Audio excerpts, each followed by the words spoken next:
What's up, everybody? I usually don't make video that this forward looking for a specific character. Usually it's going to be a tier list. But today, we are going to be specifically looking at Anjo. Anjo have 3 playstyles based on who you actually contract with her. Originally, I thought the most broken playstyle would be the one with Marcus. Let me show what do I mean by that, right? Marcus is great because Marcus give her insane rotation. So I can contract with specific character. In this case, we're contracting with Marcus. And every time Marcus acts, while her channeling skill is active, which lasts 7 turns and reduces as you move on. But anyway, beside the point, with her I3 open, the contractor's action will also do something more for her, for plant and beast. It generates 2 bonus moxie. Look at it. This skill just generated 4 moxies for her. And at turn 2, Anjo's ultimate is ready. Now, you can't really do this with lower portrait. Okay, this is a high portrait Anjo. At lower portrait, each of the plant and beast character will generate 1 bonus moxie instead of 2. But at this point, I think this is P3 or P2, I forgot. This is what I originally thought would be the most broken playstyle, right? Because you're just spamming ultimate with her. The actual most broken playstyle, I want to show you. Now, this playstyle is not as OP at lower portrait, but at higher portrait, this is absolutely broken. Now, how does it look like? Well, I want you to do something. I want you to look at the enemy team and count how many times they're acting. Okay, so how this works, how specifically this contract works is we enter into the channel, right? We enter the channel. She does a she does a basic attack. She does an AoE, and she does her channel, which causes another AoE.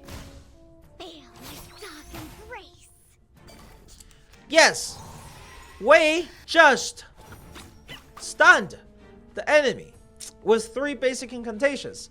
That is because of this debuff. It is a charm. It becomes seduced in 2 turns. Anjo's AoE follow-up applies this. Anjo's skill 1 apply this. When Anjo is under channel, any attack from a mineral or star character that she's contract to will cause her to do this AoE, which, as you can see, we are stunning the enemies every single turn. And it's not just one, all of them.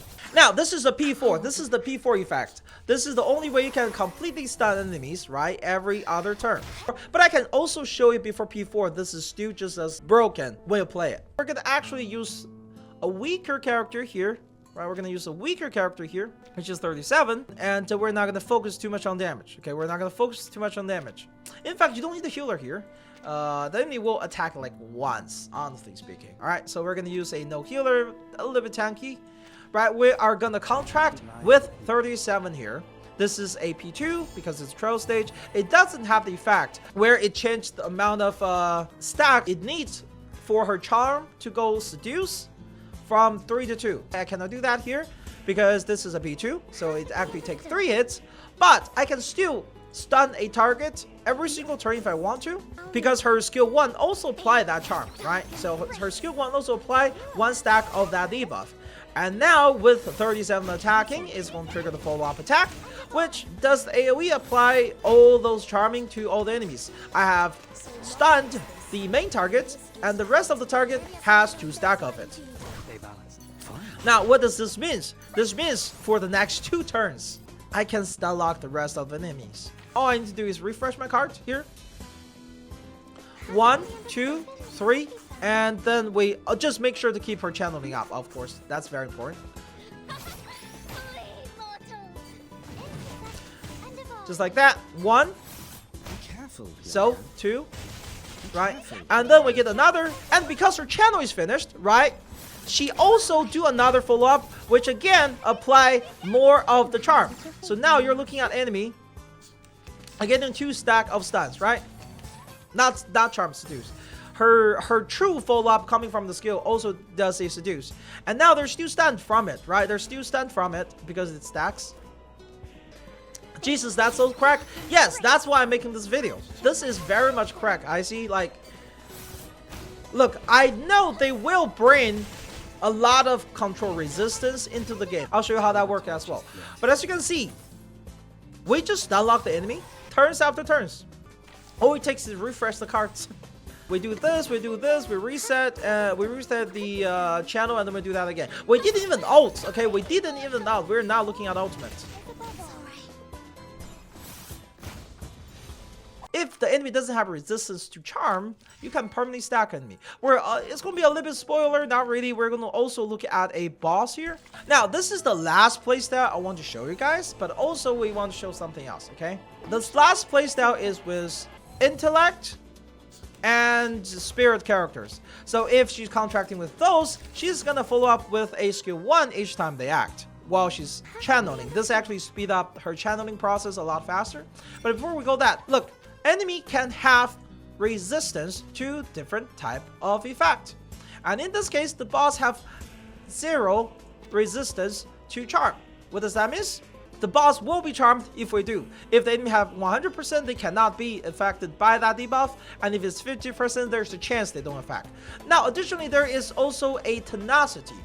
So what is tenacity? The way tenacity works is after the enemy is affected by a debuff, they will receive tenacity for the next few turns, so that they cannot be affected by the specific debuff again. So like, they're not completely resistant to it, but you cannot stun lock the enemy. Still, you can stun quite a bit on this enemy. Also, why is there 5 team? Don't worry about it. The reason we have 5 in the team right now is because it's a story NPC. It doesn't actually do what she's designed to do. Her kit is different. Anyway, beside the point. So now you can see Anjo is going to do a follow-up, which reduce her channel faster. And she also applied the debuff with those, and now you can see we just stun the boss for that turn. And now the enemy will have 1 turn of resistance to charming. So this turn she cannot be charmed.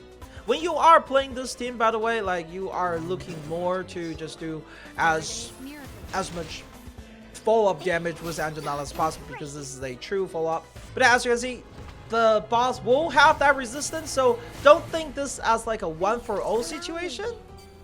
Don't think this as a 1-for-0 situation, because the enemy will resistance to the effect of that, and you can't really stun them every single turn. Again, the boss's tenacity falls off.